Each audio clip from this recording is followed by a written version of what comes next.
Beauty is timeless എന്നാണ് Walt Disney പണ്ട് പറഞ്ഞിട്ടുള്ളത്. അത് ശരിക്കും ഒരു ട്രൂ ഫാക്റ്റ് ആണ്. നമ്മൾ എപ്പോഴും എല്ലാ കാലത്തും ഒരുപോലെ ഒരുപക്ഷെ പ്രായഭേദമന്യേ ആസ്വദിക്കുന്ന ഒന്നാണ് തമാശകൾ. അപ്പോൾ തമാശകളുടെ ഒരു പൂക്കാലം ഒരുക്കിക്കൊണ്ടിതാ Once Upon a Time version 2.0 ഒരു പുതുപുത്തൻ എപ്പിസോഡ്. എല്ലാ പ്രേക്ഷകർക്കും ഇന്നത്തെ എപ്പിസോഡിലേക്ക് സ്വാഗതം. ഇന്നത്തെ എപ്പിസോഡ് സ്റ്റാർട്ട് ചെയ്യാൻ പോവാണ്. At that point, let me welcome our very own Ramesh ഏട്ടൻ. നമുക്ക് ഏറെ പ്രിയങ്കരനായ ശ്രീ ദിനേശ് പ്രഭാകർ. ഇന്നത്തെ എപ്പിസോഡിലെ ആദ്യത്തെ സ്റ്റാൻഡപ്പ് പെർഫോമറെ സ്വാഗതം ചെയ്യുന്നു. We have Aneesh Aramanganam. Let's welcome Aneesh.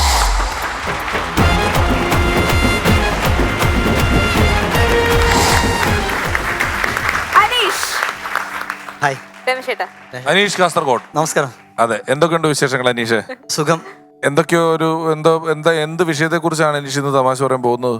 ഇന്ന് എൻ്റെ മുൻപത്തെ എപ്പിസോഡിന് ശേഷമുള്ള എൻ്റെ ജീവിത സാഹചര്യത്തെ കുറിച്ചാണ്. കഴിഞ്ഞ എപ്പിസോഡ് കഴിഞ്ഞതിന് ശേഷം ഉണ്ടായ ജീവിത വ്യതിയാനങ്ങൾ പണ്ടൊരിക്കൽ കഴിഞ്ഞ സീസണിൽ അദ്ദേഹം വന്ന് പങ്കെടുത്തിട്ടുണ്ട്. കാസർഗോഡ് പൊതുവെ കുറവാണല്ലോ സ്റ്റാൻഡപ്പ്. പക്ഷെ നമുക്ക് വന്നിട്ടുണ്ട് ഇഷ്ടംപോലെ. മിമിക്രിക്ക് കുറവാണെങ്കിലും സ്റ്റാൻഡപ്പ് കോമഡി ചെയ്യാൻ നമുക്ക് ഒരുപാട് കണ്ടസ്റ്റൻസ് കാസർഗോഡ് നിന്ന് കിട്ടിയിട്ടുണ്ട്. മാത്രമല്ല അനീഷ് കാസർഗോഡൊക്കെ കുറച്ചധികം നാളായിട്ട് ഈ മേഖലയിലുള്ള ഒരാളാണ്. അപ്പൊ ഇന്ന് പൊളിക്ക്. ഓക്കെ. Thank U.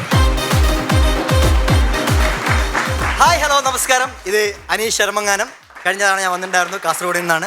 അപ്പോൾ കഴിഞ്ഞ തവണ വന്നതിന് ശേഷം എൻ്റെ എപ്പിസോഡ് ഇറങ്ങിയതിന് ശേഷമുള്ള എൻ്റെ ജീവിത സാഹചര്യങ്ങളും മാറ്റങ്ങളുമാണ് ഞാൻ ഇന്ന് നിങ്ങളോട് ഷെയർ ചെയ്യുന്നത്.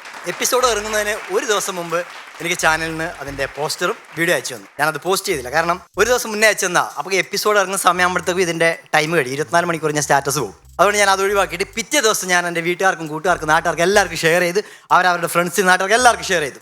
ആ സന്തോഷത്തിൽ അന്ന് വൈകുന്നേരം എപ്പിസോഡ് ഇറങ്ങി. സന്തോഷം എല്ലാവരും കാണുന്നുണ്ട്. എപ്പിസോഡ് കഴിഞ്ഞ് വിത്തിൻ സെക്കൻഡ്സ് എനിക്ക് കോൾ വരാൻ തുടങ്ങി. അനീഷ സൂപ്പർ, അനീഷ അടിപൊളി, കിഡിലോസ്കി എന്ന് പറഞ്ഞ് മെസ്സേജുകളും വരാൻ തുടങ്ങി. സന്തോഷം മതിമറന്ന് ഞാൻ അന്ന് ഭക്ഷണം കഴിച്ച് കിടന്നു. നേരത്തെ കിടന്നുറങ്ങണം. രാവിലെ എഴുന്നേറ്റ് ക്ലബ്ബ് പരിസരത്ത് പോകാനുള്ളതാണ്, ഷോ കാണിക്കാനുള്ളതാണ്. നേരത്തെ കിടന്നു, ഉറക്കം വരുന്നില്ല. കുറച്ചുകൂടെ സമയം കഴിഞ്ഞപ്പോൾ നാളെ രാവിലെ ആൾക്കാർ ചോദിക്കാൻ സാധ്യതയുള്ള കുറച്ച് ചോദ്യങ്ങളുണ്ട്. ഷോക്ക് പോയപ്പോൾ രമേഷ് പിഷാരടിയെ TV കാണുന്ന പോലെ തന്നെയാണോ നേരിട്ട് കാണുമ്പോൾ ആ ചോദ്യം ചോദിക്കാൻ സാധ്യതയുണ്ട്. അനുശ്രീയെ കണ്ട മേക്കപ്പ് ഇട്ടതുപോലെ ആണോ എന്ന് ചോദിക്കാൻ സാധ്യതയുണ്ട്. രമേഷ് പിഷാരടി നടക്കുമ്പോൾ കൂടെ മാനേജർമാരുണ്ടാവുമോ, ബോഡി ഗാർഡ്സ് ഉണ്ടാവുമോ, ഓഡിയൻസ് നിങ്ങളുടെ കോമഡി ചിരിക്കുന്നുണ്ടോ, അങ്ങനെ പല പല ചോദ്യങ്ങൾ ചോദിക്കാൻ സാധ്യതയുണ്ട്. അനുശ്രീ നിൻ്റെ അടുത്ത് സംസാരിച്ചോ? ഇതൊക്കെ ചോദ്യങ്ങൾക്കൊക്കെ ഉത്തരം ഞാൻ ഓൾറെഡി പ്ലാൻ ചെയ്ത് കിടന്നുറങ്ങി. രാവിലെ എഴുന്നേറ്റ് ഇന്നലെ ആൾക്കാരുടെ അഭിനന്ദന പ്രവാഹങ്ങളുടെ ഹാങ് ഓവർ തലയിൽ വെച്ചുകൊണ്ട് ഭക്ഷണമൊക്കെ കഴിച്ച് ഒരു കയ്യിലേക്ക് കൊടുത്ത് ഷർട്ടൊക്കെ ഇട്ട് ഞാൻ ക്ലബിൻ്റെ പരിസരത്തേക്ക് പോയി. പരിസരത്ത് ഒരുപാട് പേര് നിൽക്കുന്നുണ്ട്. ഞാൻ മാസ്ക് പതിയെ താഴ്ത്തി ഓരോരോ ആൾക്കാരെ ഇങ്ങനെ നോക്കുന്നുണ്ട്. ആരും മൈൻഡ് ചെയ്യണില്ല. ഇന്നലെ കിഡിലോസ്കി മെസ്സേജ് അയച്ചവൻ വരെ മൊബൈലിൽ കളിച്ചോണ്ടിരിക്കും. ഇതെന്ത് പറ്റി? എപ്പിസോഡ് ഇറങ്ങിയതാണല്ലോ, ആരും മൈൻഡ് ചെയ്യണില്ല. കുറച്ചുകൂടെ മുന്നോട്ട് നടന്നു. എല്ലാവരും ചുറ്റിലിരിപ്പുണ്ട്. ആരും എന്നെ മൈൻഡ് ചെയ്യുന്നില്ല. സങ്കടം ചെറുതായിട്ട് വരാൻ തുടങ്ങി. ഇനി എപ്പിസോഡ് ഏക്കാത്തതിൻ്റെ ആണോ എന്നൊരു സംശയം കൂടി തോന്നി. പക്ഷെ തലേദിവസം എല്ലാവരും ഭയങ്കരമായിട്ട് മെസ്സേജ് അയച്ചതാണ്. ഞാനത് കഴിഞ്ഞ് തിരിച്ചു നടന്നു. വീട്ടിലോട്ട് മെല്ലെ തിരിച്ചു നടന്നു. സങ്കടപ്പെട്ട് നടക്കുമ്പോൾ പിന്നിൽ നിന്നൊരു വിളി. ആ നിമിഷത്തിൻ്റെ ആ ഒരു സന്തോഷം ഉണ്ടല്ലോ, ഞാൻ മെല്ലെ തിരിഞ്ഞു നോക്കി. ദിനേശ് ഏട്ടൻ. ഞാൻ തിരിച്ച് ദിനേശ് ഏട്ടാ ഒന്ന് മസിൽ പിടിച്ചൊന്ന് പറഞ്ഞു. ദിനേശ് ഏട്ടൻ നോക്കിയിട്ട് പറഞ്ഞു, എന്തായി കുറെ കാലം ദുബായിൽ നിന്ന് വന്നിട്ട് പോകുന്നില്ലേ? ഒരു പല്ല് കടിയെ ഞാൻ ഒതുക്കി. തിരിച്ചൊന്നും പറയാൻ നിന്നില്ല. ദിനേശ് ഏട്ടാ എന്നും പറഞ്ഞ് ഞാൻ തിരിഞ്ഞ് വീട്ടിലേക്ക് കടന്നു. നല്ല സങ്കടം ഉണ്ടായിരുന്നു, ആരും റെസ്പോണ്ട് ചെയ്തില്ല എന്നുള്ളത്. തിരിച്ച് വീട്ടിലെത്തിയപ്പോൾ അമ്മയുടെ അടുത്ത് അടുത്ത വീട്ടിലെ ചേച്ചി സംസാരിച്ചുകൊണ്ടിരിക്കും. ഞാൻ മെല്ലെ ചെവി ഓർത്ത് എന്തായാലും എപ്പിസോഡിന്റെ കാര്യമായിരിക്കും. അല്ല, എന്തിയ ഭാര്യയായിട്ട് നിങ്ങളെ മോന്റെ കഥ TV-യിലെല്ലാം കണ്ടിനല്ലോ. അമ്മക്ക് നല്ല സന്തോഷം, എനിക്കും സന്തോഷം. അവനിപ്പോ TV-യിലും കാര്യങ്ങളൊക്കെ ആയിട്ട് നടക്കുകയാണ്. ചേച്ചി അത് ഇഷ്ടപ്പെട്ടില്ല കേട്ടാ. ആടുന്ന് പൈസ എന്തെങ്കിലും കിട്ടുമോ ഇങ്ങനെ കഥയും പറഞ്ഞിട്ട് വന്നാല്? പൈസ കിട്ടുമോന്നാ? അവര് ഷെയർ അല്ല പരിപാടി. ആര്? പിഷാരടിയോനും. ചേച്ചിക്ക് അത് സൂചിച്ചില്ല. ഷെയർ ഇന്ത്യ ഇപ്പൊ കോട്ടിട്ട് കഥ പറയുന്നതല്ലേ, അതിലെന്ത്യ ഷെയർ? ഓനെന്നാ ദുബായിക്കൊന്നും പോയിക്കൂടെ? ഇന്ത്യ നാട്ടിൽ നിൽക്കുന്ന ഈ ദുബായിന്ന് കേട്ട പിന്നെ എനിക്ക് സഹിച്ചില്ല. ഇവർക്ക് നാട്ടിലൊരു പൊതു സ്വഭാവമുണ്ട്. ഒരാൾ ദുബായിക്ക് പോയി നാട്ടിൽ വന്നു കഴിഞ്ഞാൽ എപ്പോൾ പോകണോ എപ്പോൾ പോയി ചോദിച്ചുകൊണ്ട്. ഒരു വർഷം നിന്ന് കഴിഞ്ഞാലും ചോദ്യം ഉണ്ടാവും. 2 വർഷം നിന്നാലും അതേ ചോദ്യം ഉണ്ടാവും. ഈ നാട്ടുകാരുടെ സ്വഭാവം ഒരു പ്രാവശ്യം ദുബായിക്ക് പോയി കഴിഞ്ഞാൽ ചാവണ വരെ ദുബായിൽ നിൽക്കണം, പ്രവാസിയായി നിൽക്കണം എന്നാണ് നാട്ടുകാരുടെ സ്വഭാവം. അതെനിക്ക് ഇഷ്ടപ്പെട്ടില്ല. ഞാൻ ചേച്ചിയെ മൈൻഡ് ചെയ്തില്ല. ഇപ്പുറത്ത് നിന്ന് ചേച്ചി വീണ്ടും, എന്നാലും ഓൻ എന്തിനാ അങ്ങനത്തെ എല്ലാം പോയിനെ? നല്ല കണ്ണുകടിയും കിട്ടാ. എന്നാലും എന്തിനും ഓൻ അങ്ങനത്തെ പരിപാടിക്ക് പോയിനെ? TV-യിൽ കണ്ടുല്ലോ, അനുശ്രീ ഇരിക്കുന്നു, പിഷാരടി ഇരിക്കുന്നു, എൻ്റെ പേര് വിളിച്ച് സംസാരിക്കുന്നു. ഇതൊക്കെ കണ്ട് കണ്ണടിയാണ്. എന്നാലും ഓൻ എന്തെങ്കിലും പണിക്ക് പോകാൻ പറയാറോ പറഞ്ഞു. അമ്മ പറഞ്ഞു അതിൻ്റെ ഒന്നും ആവശ്യമില്ല ഇപ്പം. ഈ പരിപാടിക്ക് പോവാൻ തന്നെ പറഞ്ഞ നിങ്ങളുടെ മോൻ അഭിജിത്താണ്. ഓനാണ് ഓൻ ഇൻസ്പിറേഷൻ കൊടുത്ത് പരിപാടിക്ക് വിട്ടെ. അതെ, ഇത് അഭിജിത്ത് എൻ്റെ അടുത്ത് പറഞ്ഞു. തച്ചിട്ടില്ലാന്ന് മാത്രമേ ഇല്ലു ഞാൻ ഓനാ. ഇങ്ങനെയുണ്ട് ആൾക്കാരെ പറ്റിക്കല്, ചങ്ങായിമാരെല്ലാം ഇങ്ങനെ പറഞ്ഞു പറ്റിക്കലുണ്ടാ. അമ്മക്ക് അത് തീരെ ഇഷ്ടപ്പെടുന്നില്ല. ചേച്ചിയുടെ റൂട്ട് എങ്ങോട്ടാന്ന് മനസ്സിലായി. അങ്ങനെയല്ല, ഓനിപ്പോൾ ചാനലിൽ പരിപാടി നടത്തുന്നുണ്ട്, വെബ് സീരീസ് ഇറങ്ങുന്നുണ്ട്. അത് കഴിഞ്ഞ അടുത്ത സിനിമയാണ്. ചേച്ചി വെബ് സീരീസാ? വെബ് സീരീസ് ഇപ്പോൾ 3 എപ്പിസോഡ് ഇറങ്ങി, അടുത്ത എപ്പിസോഡ് ഇറങ്ങാൻ പോവാണ്. അതെന്തിയ വെബ് സീരീസ്? എന്തിയപ്പാ? യൂട്യൂബിലൊക്കെ ഇറങ്ങുന്ന ഒരു പരിപാടിയാണ് വെബ് സീരീസ്. ഓ, സീരിയല്. നിങ്ങൾ യൂട്യൂബിൽ ഇറങ്ങുമ്പോൾ വെബ് സീരീസ്, ഞങ്ങളെ ചാനലിൽ ഇറങ്ങുമ്പോൾ സീരിയല്. നമുക്ക് തീരെ ഇഷ്ടപ്പെട്ടില്ല. അമ്മ പറഞ്ഞു നിങ്ങൾ അഭിജിത്ത് ഉണ്ടല്ലോ, ഓനവിടെ ചായ കുടിക്കാൻ പറ്റുന്നുണ്ട്, പോയിക്കോ, ഓന് വെറുതെ ഇരിക്കാനില്ല. അങ്ങനെ ചേച്ചി അതും കേട്ട് തിരിച്ചു പോയി. അമ്മ എല്ലാം തിരിഞ്ഞു നോക്കുമ്പോൾ ഞാൻ ഒളിഞ്ഞു കേൾക്കുന്നുണ്ടായിരുന്നു. ഞാൻ എന്ന് പറഞ്ഞ് ഞാൻ തിരിഞ്ഞു വന്നു. ശോകമായിരുന്നു, വളരെ നെഗ്ഗായിരുന്നു. നെഗ്ഗടിച്ച് പണ്ടാരടങ്ങി ഞാൻ ഒന്ന് ഉറങ്ങാൻ കിടക്കുമ്പോൾ ആലോചിച്ചു, രാത്രി മെസ്സേജ് അയച്ചവർ ഒന്നും തിരിച്ച് മെസ്സേജ് അയക്കുന്നില്ല. എന്താ സംഭവം? ഒരാൾ അതിന് ശേഷം വിളിക്കുന്നില്ല. ഞാൻ കരുതി 2 ദിവസം കഴിയുമ്പോൾ യൂട്യൂബിൽ വരും.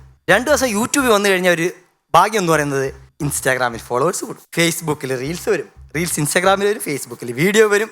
അങ്ങനെ ഒരു പബ്ലിസിറ്റി കിട്ടും, സെലിബ്രിറ്റി ആകുന്ന കാര്യം ഞാൻ ഉറപ്പിച്ചു. നേരെ 2 ദിവസം വെയിറ്റ് ചെയ്തു. യൂട്യൂബിൽ വീഡിയോ വന്നു. 1 മണിക്കൂർ കഴിഞ്ഞപ്പോഴത്തേക്ക് ഒരു 10,000 ആൾക്കാർ യൂട്യൂബിൽ എൻ്റെ വീഡിയോ കണ്ടു. ഓർക്കണം, 25ാമത്തെ എപ്പിസോഡാണ്. ആൾക്കാർ ഇങ്ങനെ കയറിയാണ്, അനുസരിക്കുന്നുണ്ട്, പിഷാരടി ഇരിക്കുന്നുണ്ട്. അങ്ങനെ അത് കയറി പോവാ. ഞാൻ ഇൻസ്റ്റാഗ്രാം ചെക്ക് ചെയ്തു. 1 മണിക്കൂർ കഴിഞ്ഞപ്പോഴും ഒരാളും ഫോളോ ചെയ്തില്ല. പറഞ്ഞ് പേരൊക്കെ തപ്പി പിടിച്ച് വരണമല്ലോ, കുറച്ചുകൂടെ വെയിറ്റ് ചെയ്തു. 2 മണിക്കൂർ കഴിഞ്ഞപ്പോൾ 10 പേര് ഫോളോ ചെയ്തു. സന്തോഷം പറയാനുണ്ട്, ഒരു കാരണമില്ല. എൻ്റെ എപ്പിസോഡ് കണ്ടിട്ട് 10 പേര് ഫോളോ ചെയ്തു. നോക്കി ഇങ്ങനെ റീഫ്രഷ് അടിച്ചുകൊണ്ടിരുന്നു. 15 മിനിറ്റ് കഴിഞ്ഞപ്പോൾ 7 പേര് അൺഫോളോ ചെയ്തു. ടെൻഷനായി. എന്തായിരിക്കും കാര്യം? ഞാൻ മെല്ലെ ഇൻബോക്സ് എടുത്ത് നോക്കിയപ്പോൾ ഫോളോ ചെയ്താൽ തിരിച്ച് ഫോളോ ചെയ്യാൻ പാടില്ല, തെണ്ടി എന്നും പറഞ്ഞ മെസ്സേജ്. അങ്ങനെ 7 പേര് അൺഫോളോ ചെയ്തിട്ട് പോയി. സങ്കടമായി, കുഴപ്പമില്ല. എന്നാലും 3 പേര് നമ്മുടെ കൂട്ടത്തിലുണ്ട്. എടുത്തു നോക്കി 3 പേര്, 2 ബംഗാളികൾ. ഇവന്മാർ എന്തിന് ഫോളോ ചെയ്തതെന്ന് പോലും അറിയില്ല. എന്നാലും ഒരു മലയാളി ഉണ്ട്, അവൻ്റെ മെസ്സേജ് കണ്ടു. അവൻ ഫോളോ ചെയ്തിട്ട് മെസ്സേജ് എടുത്ത് നോക്കി, ചേട്ടാ നിങ്ങളുടെ എപ്പിസോഡ് കണ്ടു, സൂപ്പർ, കിടിലോസ്കി എപ്പിസോഡ്, അടുത്ത നാളത്തെ മലയാള സിനിമയെ നയിക്കാൻ പോകണം നിങ്ങളാണെന്ന് പറഞ്ഞ് ഭയങ്കര ഇൻസ്പിറേഷൻ. അത് കേട്ടതുകൊണ്ട് ഞാൻ അപ്പം തന്നെ വോയിസ് മെസ്സേജ്, നീയാടാ എൻ്റെ ഇൻസ്പിറേഷൻ, ഞാൻ അടുത്ത സിനിമയിൽ അടുത്തായിട്ട് വരും, അങ്ങനെ പറഞ്ഞ് കുറേ സ്മൈലി ലവ് ആദ്യം ഇതൊക്കെ അവൻ അയച്ചു. ഭയങ്കര സന്തോഷം, ഒരാളെങ്കിലും പറഞ്ഞല്ലോ എന്നുള്ളത്. കുറച്ച് ഒരു 10 മിനിറ്റ് കഴിഞ്ഞപ്പോൾ അടുത്ത മെസ്സേജ് അവൻ്റെ, ചേട്ടൻ ആ എപ്പിസോഡ് മുഴുവൻ അവിടെ ഉണ്ടായിരുന്നോ?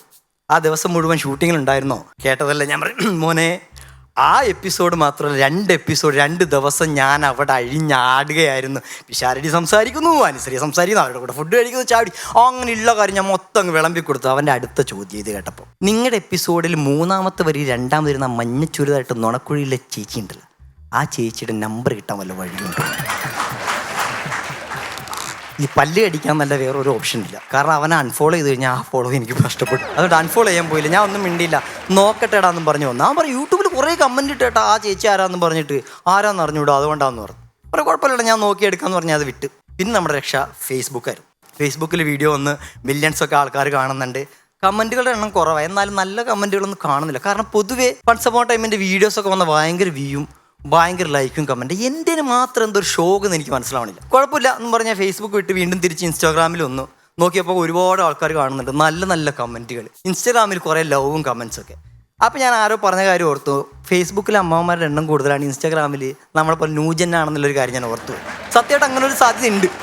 എന്നാലും ഞാൻ നോക്കിയപ്പോൾ ആകെ 1 ഫോളോവർ മാത്രമേ എനിക്ക് കിട്ടിയുള്ളൂ. എനിക്ക് മുമ്പ് വന്നവരുടെയൊക്കെ കഥ നോക്കിയപ്പോൾ എല്ലാവർക്കും ഫോളോവേഴ്സ് കൂടിയുണ്ട്. അതിൽ 2-3 പേർക്ക് സിനിമയെ വരെ ചാൻസ് കിട്ടി. എന്നിട്ട് എനിക്ക് മാത്രം എന്താ ഈ ഷോക്കെന്ന് ഭയങ്കര ടെൻഷൻ ആയിട്ട് ഞാൻ അഭിജിത്തിനെ വിളിച്ചു. എടാ അഭിജിത്ത്, നീയൊക്കെ പറഞ്ഞിട്ടല്ലേടാ ഞാൻ പോയത്. ഇങ്ങനെ ഒരു ഷോ ഒരു സെലിബ്രിറ്റി പോലും, അല്ലെങ്കിൽ ഒരു സെലിബ്രിറ്റി സ്റ്റാറ്റസ് പോലും എനിക്ക് കിട്ടിയില്ല, ഒരാൾ പോലും മൈൻഡ് ചെയ്യുന്നില്ല, എന്തോ ചെയ്യും? അവൻ പറഞ്ഞു, എടാ ട്രെൻഡ് മാറി, നീ പോകേണ്ടത് ഇൻസ്റ്റാഗ്രാമിലോ ഫേസ്ബുക്കിലല്ല, ഇപ്പം സ്റ്റാൻഡപ്പ് കൊമേഡിയന്മാർക്ക് ട്രെൻഡ് ക്ലബ് ഹൗസ് ആണ്. നീ നേരെ അങ്ങോട്ട് വെച്ച് പിടിച്ചോ, നല്ലൊരു ഫോട്ടോ, മൈക്ക് പിടിക്കണ ഫോട്ടോ, ബാക്കിൽ പിഷാരടിയുടെ ഒരു ഫോട്ടോ, താഴെ funds upon a fame Aneesh ശർമ്മങ്ങാന്ന് കൊടുത്തോ, നിനക്ക് ഫോളോവേഴ്സ് കൂടുമെന്ന് പറഞ്ഞു. നല്ല ഓപ്ഷൻ. ഞാൻ ചിന്തിച്ചപ്പോൾ അതാ കറക്റ്റ്. നേരെ ക്ലബ് ഹൗസിൽ കയറി ഓപ്പൺ ചെയ്തു. കുറേ ചാറവറ ഗ്രൂപ്പ്, എനിക്കൊന്നും മനസ്സിലാവില്ല എവിടെ പിടിക്കണമെന്ന്. അപ്പോൾ ഒരു എന്നെ ക്യാപ്ഷൻ സ്ട്രൈക്ക് ചെയ്തു, മേക്ക് എ നോയിസ് ഹഹ. പിടിച്ച് സ്റ്റാൻഡപ്പ് പറയാൻ പറ്റിയൊരു സ്ഥലമാണ് അഹഹ എന്ന് പറഞ്ഞുകൊണ്ടല്ലോ. കയറുമ്പോൾ തന്നെ ഒരു ചേച്ചി, ദാ വന്നിരിക്കുന്നു നമ്മുടെ അനീഷിന് നമുക്ക് മേളിലേക്ക് വിളിക്കാം, ഫണ്ട്സ് അനീഷ് കമോൺ എന്ന് പറഞ്ഞ് മേളിലേക്ക് വിളിച്ചു. ഞാൻ ഞെട്ടിപ്പോയി. കാരണം ഞാൻ ഗ്രൂപ്പിലേക്ക് കാലെടുത്ത് വെച്ചുള്ള എന്നെ മേളോട്ട് കയറി വിളിച്ചേക്കുന്നു. ഞാൻ വിചാരിച്ചു ഓക്കെ, മൈക്കൊക്കെ ഓൺ ചെയ്ത്. അപ്പോൾ അടുത്ത ചേട്ടൻ പറഞ്ഞു, അനീഷേ നിൻ്റെ ആദ്യത്തെ അനുഭവം പറടാ. പറഞ്ഞു, ആ ഓക്കെ ചേട്ടാ പറയാം എന്ന് പറഞ്ഞപ്പോൾ വീണ്ടും ഒരു ചേച്ചി, അനീഷേ നിൻ്റെ ആദ്യത്തെ എക്സ്പീരിയൻസ് പറയടാ. അത് കേട്ടപ്പോൾ ഞാൻ ഒന്ന് ഞെട്ടി. എനിക്ക് ചെറിയ സംശയം അടിച്ചിരുന്നു. ഞാൻ മെല്ലെ അതിൻ്റെ താഴെയുള്ള ബാക്കിയുള്ള പ്രൊഫൈൽ പിക്ചറൊക്കെ നോക്കിയപ്പോൾ ചെറിയൊരു പന്തികേട്, എവിടെയോ ഒരു മിസ്റ്റേക്ക്. ക്യാപ്ഷൻ്റെ കൂടെ സ്മൈലികൾക്കൊക്കെ മഴ വരുന്ന പോലെയൊക്കെ ഒരു തോന്നൽ. ഞാൻ ആ ക്യാപ്ഷൻ ഒന്നുകൂടെ വായിച്ചു, മേക്ക് എ നോയ്സ് അഹ. ഇതിലെവിടെ മിസ്റ്റേക്ക് എന്ന് എനിക്ക് മനസ്സിലാകാത്തത്. ഞാൻ ഒന്നുകൂടെ വായിച്ചു, മേക്ക് എ നോയ്സ് അഹ.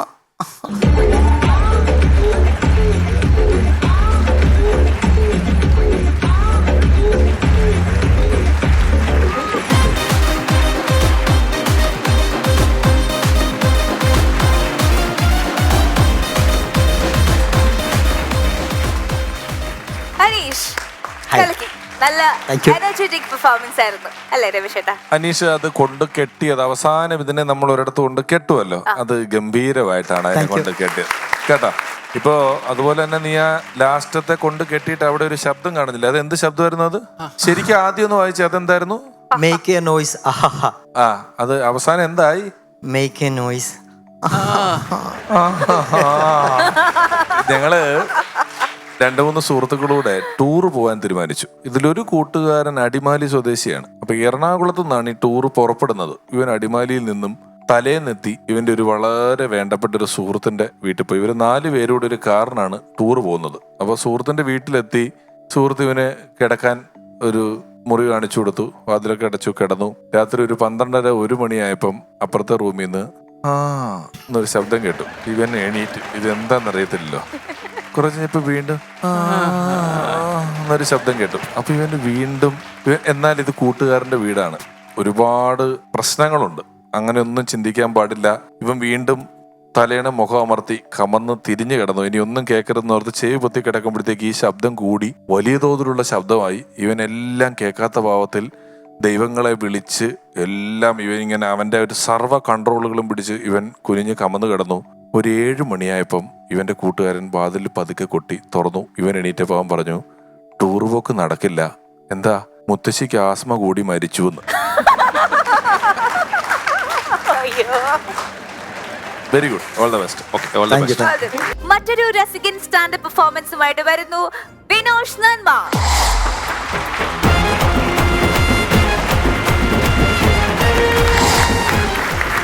വിനോഷ് നന്മ, സ്വാഗതം. ഈ നന്മ എന്ന് പറയുന്നത് ഒരു കലാസമിതിയുടെ കലാസമിതിയാണ്. എന്ത് കലയുടെ സമിതിയാണ്? തെയ്യം. തെയ്യം ട്രഡീഷണൽ അല്ല, ഫാൻസി ആയിട്ടുള്ള ഒരു തെയ്യത്തിന്റെ സമിതി. അത് ശരി. നന്മ തെയ്യം എത്ര കലാകാരന്മാരുണ്ട് അതില്? 40-40ഓളം പേരുണ്ട്. 40 കലാകാരന്മാരുള്ളതാണ് അല്ലേ? അപ്പൊ ഒരു ദിവസം തന്നെ നിങ്ങൾ 40 പേര് ഒരു സ്ഥലത്ത് വേണ്ട? ഇല്ല, അത് മേളത്തിന്റെ എണ്ണത്തിനനുസരിച്ച് ആളെ കൂടുതൽ പോകും. അപ്പൊ Vinosh, all the best. Thank U.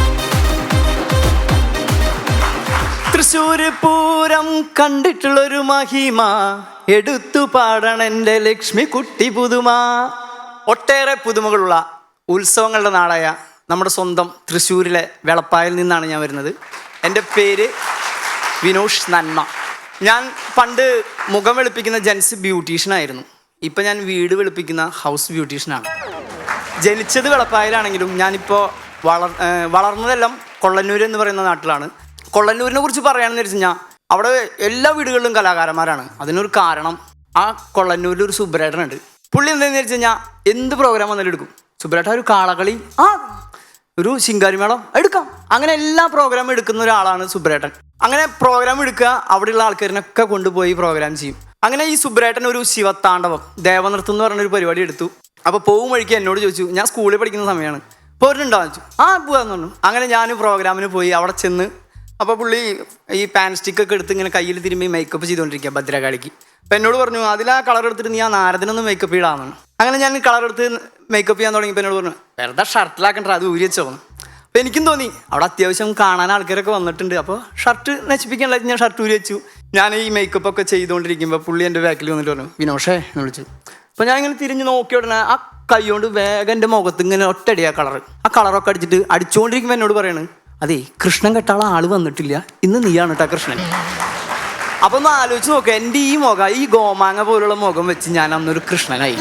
അപ്പൊ ഈ സുബ്രഹ്മണ്യേട്ടൻ അന്ന് ശിവനായിട്ടുണ്ട്. ശിവൻ, ഭദ്രകാളി, പാർവതി, അങ്ങനെ ദൈവങ്ങളെല്ലാവരും വന്നിട്ടുണ്ട്.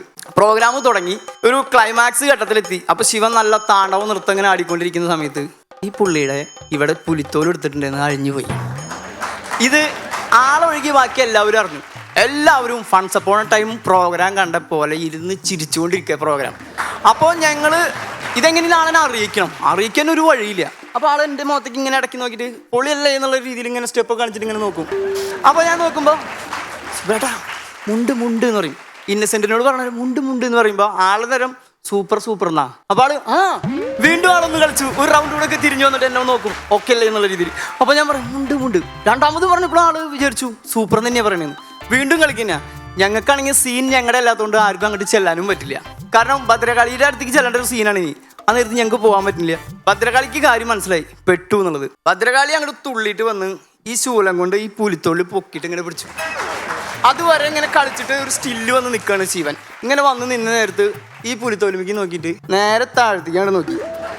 അപ്പോൾ നോക്കിയപ്പോൾ ഒരു നമ്മൾ ഗൾഫിൽ നിന്നൊക്കെ കൊണ്ടിരുന്ന ഒരു പൂക്കളായിട്ടുള്ള മുണ്ടുണ്ട്. ആ ഒരു പച്ച ചുവപ്പ് മഞ്ഞ പല കളറുള്ള ഒരു മുണ്ടാണ് ആൾ അതിൻ്റെ അടിയിൽ കൊടുത്തിട്ടുണ്ട്. ആ മുണ്ട് കൊടുത്തിട്ട് മുകളിൽ പുലിത്തോലും രുദ്രാക്ഷമാലയും ഈ ജടയൊക്കെ വെച്ചിട്ട് ശിവൻ ഇങ്ങനെ നിൽക്കുക. ഇങ്ങനെ വന്നിട്ട് പിന്നെ ആൾക്ക് മനസ്സിലായി പെട്ടെന്ന്. അപ്പോൾ ഈ ശിവൻ ഇങ്ങനെ പതുക്കെ ഇങ്ങനെ വന്ന് അവിടുന്ന് വേഗം വലിച്ചത് കൊടുത്ത് അങ്ങനെ ഒരു വിധം തല്ലുകൊള്ളാണ്ട് പ്രോഗ്രാം അവസാനിപ്പിച്ചു. പിന്നെ അവിടുന്ന് അങ്ങോട്ട് കൊറോണ കാലഘട്ടവും കാര്യങ്ങളൊക്കെ ആയി. കലാകാരന്മാർ വീട്ടിലിരിപ്പായി. കുട്ടികൾ പുറം ലോകമായിട്ട് ഒരു ബന്ധമില്ലാണ്ടായി. എനിക്ക് 2 കുട്ടികളാണ്, 2 ആൺകുട്ടികളാണ്. പിള്ളേരെ പഠിപ്പൊക്കെ അച്ഛൻ്റെ പോലെ തന്നെ ഭയങ്കര മോശമാണ്. അപ്പോൾ ഇനി അതിൽ രക്ഷയില്ലെന്ന് മനസ്സിലായപ്പോൾ ഞാൻ സ്പോർട്സിലൊന്ന് നോക്കാം. വല്ല സച്ചിനോ നെയ്മറോ അങ്ങനെ എന്തെങ്കിലുമൊക്കെ ആക്കാമെന്ന് വിചാരിച്ചു. അവന് സ്പോർട്സ് അക്കാഡമിയിൽ കൊണ്ടുപോയി ചേർക്കാൻ പോയി. അവിടെ അക്കാഡമിയിൽ എത്തിയ ഉടനെ ഫുട്ബോൾ കളി കണ്ടപ്പോൾ ഞാൻ പിള്ളേരോട് പറഞ്ഞു ഇതാണ് കേട്ടോ ഫുട്ബോൾ കളി. അപ്പോൾ മൂത്തവനും താഴെയുള്ളവനും എപ്പോഴും സംശയമാണ്, എന്ത് കണ്ടാലും സംശയമാണ്. കളി ഇങ്ങനെ നോക്കി നിന്നിട്ട് എന്നോട് പറഞ്ഞു അച്ഛാ അവരെന്തിനിങ്ങനെ ഒരു പന്തിൻ്റെ പിന്നാലെ ഓടണേ, ഒരു ബോളും കൂടി മേടിച്ച് അഡ്ജസ്റ്റ് ചെയ്ത് 2 ആൾക്ക് ടീമായിട്ട് കളിച്ചുകൊണ്ടിരിക്കുന്നു. അപ്പോൾ ഞാൻ പറഞ്ഞു അത് നീല ജേഴ്സി വെച്ചിട്ട് ഒരു ടീം, ഓറഞ്ച് ജേഴ്സി വേറെ ടീം. അവർ 2 പേരെയും പോസ്റ്റാണ് കാണുന്നത്. അവർ അങ്ങോട്ട് ഗോളടിക്കുക ഇങ്ങോട്ട് ഗോളടിക്കുക, കൂടുതൽ ഗോളടിച്ചൊരു ജയിക്കും. അപ്പോൾ അത് പറഞ്ഞപ്പോൾ താഴെയുള്ളതിൻ്റെ ഒരു സംശയം, അപ്പം അച്ഛാ നടുക്കിൽ പച്ച ജേഴ്സിയിട്ട് ഓടുന്ന ചേട്ടൻ്റെ പോസ്റ്റ് ഏതാന്ന്. സത്യം പറഞ്ഞാൽ അതിന് ഉത്തരം എനിക്കും കിട്ടാണ്ടായി. അപ്പോൾ ഞാൻ നെയ്മറിൻ്റെ കാര്യം തീരുമാനമായി എന്ന് എനിക്ക് മനസ്സിലായി. അപ്പോൾ ഞാൻ അവിടുന്ന് നേരെ ക്രിക്കറ്റ് കളിയാണ് അങ്ങനെ കൊണ്ടുപോയി. ക്രിക്കറ്റ് കളി ഇങ്ങനെ കുറച്ച് നേരം നോക്കി നിന്നിട്ട് പറഞ്ഞു ആ ചേട്ടന് നല്ല അടി കിട്ടാറായിട്ടാന്ന് പറഞ്ഞു. ഈ അടിക്കുന്ന ബാറ്റ് ചെയ്യുന്ന ചേട്ടന് നല്ല അടി കിട്ടാറായിട്ടാന്ന് പറഞ്ഞു. അപ്പോൾ എന്താണെന്ന് ഞാൻ അങ്ങനെ പറഞ്ഞു ചോദിച്ചു. ഞാനും ചേട്ടനൊക്കെ എന്തെങ്കിലും സാധനം കൊണ്ട് കളഞ്ഞാൽ അച്ഛൻ എന്താ പറയാറെന്ന് ചോദിച്ചു. അത് നിങ്ങൾ തന്നെ എടുത്തുകൊണ്ടിരണം, കളഞ്ഞോർ തന്നെ എടുത്തുകൊണ്ടിരണം പറഞ്ഞു. നോക്കി ആ ചേട്ടൻ എത്ര ബോളായി അടിച്ച് കളയണം, എന്നിട്ട് എടുത്തുകൊണ്ടിരുന്നു മറ്റുള്ള ചേട്ടന്മാരും. അത് ശരിയല്ല, ആ ചേട്ടൻ നല്ല അടിയുടെ കുറവുകൊണ്ടിട്ടാന്ന് പറഞ്ഞു. ഞങ്ങൾക്കൊക്കെ എത്ര അടിയാണ് കിട്ടിക്കണേന്ന് പറഞ്ഞു. അപ്പോൾ ഞാൻ പറഞ്ഞു അത് ശരിയാണല്ലോ എന്നിങ്ങനെ ആലോചിച്ചു. അപ്പോഴും പറഞ്ഞു ആ ചേട്ടനെ തല്ല ആരോ വരുന്നുണ്ട് തോന്നുന്നുണ്ടോ, അതെ ആ ചേട്ടൻ ദേ ഓടിയിരുന്നു. അപ്പോൾ എനിക്ക് മനസ്സിലായി പിള്ളേർ സച്ചിനും ആവില്ല എന്നുള്ളത്. അങ്ങനെ അവിടുന്ന് ഞാൻ അപ്പുറത്തേക്ക് പോയപ്പോൾ അവിടെ കബഡി കളി നടക്കും. കബഡി കളി ഇങ്ങനെ കുറച്ച് നേരം നോക്കിന്നു. ഈ ഒരാൾ അപ്പുറത്തേക്ക് ഇങ്ങനെ അപ്പുറത്തെ കോട്ടിലേക്ക് കടന്നോടനെ ഇങ്ങനെ നോക്കിയിട്ടാവും പറഞ്ഞു അച്ഛാ അവർ ബന്ധുക്കളെ തോന്നുന്നു എന്ന് പറഞ്ഞു. എന്താ നീ അങ്ങനെ പറഞ്ഞു? അല്ല ആ ചേട്ടൻ അവിടെ ചെന്നപ്പോൾ അവരവിടെ പിടിച്ച് നിർത്തി. അപ്പോൾ ഞാൻ പറഞ്ഞു അതങ്ങനെയല്ല അതിൻ്റെ കളി, അതായത് ഇവിടുന്ന് ഒരാൾ അവിടെ പോയി തൊടും, അപ്പോൾ അവിടെ പിടിച്ച് നിർത്തും, അവിടുന്ന് ഇപ്പുറത്തേക്ക് വരും, ആ കളിയുടെ രീതി അങ്ങനെയാണ് എന്ന് പറഞ്ഞു. അപ്പോൾ ഈ സുട്ടേട്ടനും വാവേട്ടനും അമ്മായിയുടെ മക്കളാണ്, അവർ വീട്ടിൽ വരുമ്പോൾ നമ്മൾ പിടിച്ച് നിർത്താറുണ്ട്. അപ്പോൾ അവരും വേറെ ടീമാണോ, അവർ വന്നാൽ നമ്മൾ പിടിച്ച് നിർത്തും, നമ്മൾ അങ്ങോട്ട് പോയി അവരും പിടിച്ച് നിർത്താറുണ്ട്, നാളെ പോവാടാന്ന് പറഞ്ഞിട്ട്. അപ്പോൾ ഇതുപോലെയാണോ ഈ കബഡി കളി എന്ന് ചോദിച്ചു. അപ്പോൾ കബഡി കളിയുടെ കാര്യം ഒരു തീരുമാനമായി. അവിടുന്ന് അപ്പുറത്തേക്ക് കൊണ്ടുപോയി. ഇപ്പോൾ അവിടെ വോളിബോൾ നടക്കുന്നുണ്ട്. ഇങ്ങോട്ട് സംശയങ്ങളൊന്നും വരാണ്ടിരിക്കാൻ വേണ്ടിയിട്ട് ഞാൻ ആദ്യം തന്നെ അങ്ങോട്ട് പറഞ്ഞു ആ നെറ്റിൻ്റെ മുകളിൽ കൂടെ അടിക്കുക, താഴത്ത് കുത്തും പോയിന്റ്, അവിടുന്ന് ഇങ്ങോട്ട് അടിക്കുക, താഴത്ത് കുത്തും പോയിന്റ്, കൂടുതൽ പോയിന്റ് ആയി ഒരു ജയിക്കുന്നു പറഞ്ഞു. അപ്പോൾ അങ്ങനെ നോക്കുന്നു, ഇനിയൊന്നും വരരുതെന്ന് എൻ്റെ പ്രാർത്ഥന. സംശയം അവ അങ്ങനെ കുറച്ച് നേരം നോക്കി എന്നിട്ട് പറഞ്ഞു എന്തിന് അച്ഛൻ ഇത്രയും കഷ്ടപ്പെട്ടിട്ട് അവർ ചാടി അടിക്കണേ, ആ നെറ്റൊന്ന് താഴ്ത്തി കെട്ടിക്കൂടെ. അപ്പോൾ എനിക്കും തോന്നി ശരിയാണല്ലോ എന്ന്. എന്നാലും ഞാൻ പറഞ്ഞു അതിലൊക്കെ ഒരു കണക്കുണ്ടാ, അങ്ങനെ കെട്ടാൻ പറ്റുള്ളൂ എന്ന് പറഞ്ഞു. അപ്പോൾ താഴെയുള്ള പറയണേ അപ്പം ചേട്ടാ അത് നമുക്ക് പറ്റിയ കളിയല്ലാട്രാ. അതെന്താ ചോദിച്ചു, ഞങ്ങൾക്ക് കണക്കറിയില്ലല്ലോ എന്ന്. അപ്പോൾ അതൊരു കാര്യത്തിൽ തീരുമാനമായി. ഇനി വോളിബോളും രക്ഷയില്ല. അവിടെ ഞാൻ പുറത്തേക്ക് അവരെ കൊണ്ടുപോകുമ്പോൾ അവിടെ ബോക്സിങ് നടക്കുന്നുണ്ട്. അത് അക്രമമായ കാരണം ഞാൻ പറഞ്ഞു ബോക്സിങ്ങിൻ്റെ അവിടേക്ക് നമുക്ക് പോകണ്ട, വീട്ടിൽ പോകാമെന്ന്. പറ്റില്ല എന്ന് പറഞ്ഞു. അങ്ങനെ ബോക്സിങ്ങിൻ്റെ അവിടെ പോയി ബോക്സിങ് ഇങ്ങനെ കണ്ടു നോക്കി നിന്നിട്ട് ഇങ്ങനെ കുറച്ച് നേരം നോക്കി നിന്നിട്ട് അവൻ പറയാ അച്ഛാ നമ്മുടെ അമ്മ ബോക്സിങ് പഠിച്ചിട്ട് ആവശ്യം. എന്താ നീ അങ്ങനെ പറഞ്ഞു ചോദിച്ചു. അല്ല ആ മഞ്ഞ ഡ്രസ് ഇട്ട് ചേച്ചിയുടെ മൂക്കിന്ന് ചോര വരണണ്ടാ. അതുപോലെ അച്ഛൻ്റെ മൂക്ക് ഇടിച്ചിട്ട് അമ്മ ചോര വരുത്താറ്. അപ്പോൾ എനിക്ക് മനസ്സിലായി പിള്ളേർ സ്പോർട്സൊക്കെ പെശകാവുന്നു. അപ്പോൾ ഞാൻ അവരെന്നെ പിന്നെ അതിനുശേഷം ഒരു സ്ഥലത്തേക്ക് ഞാൻ പുറത്തേക്ക് കൊണ്ടുപോയിട്ടില്ല. പക്ഷെ ഒരു കാര്യം എനിക്ക് ഉറപ്പായി, അവർ സ്പോർട്സും സിനിമയും ബാക്കിയൊന്നല്ല, അവർ രാഷ്ട്രീയത്തിലെത്താറുള്ളവരാണ്. അതെനിക്ക് അപ്പോഴാണ് മനസ്സിലായത്. Thank you.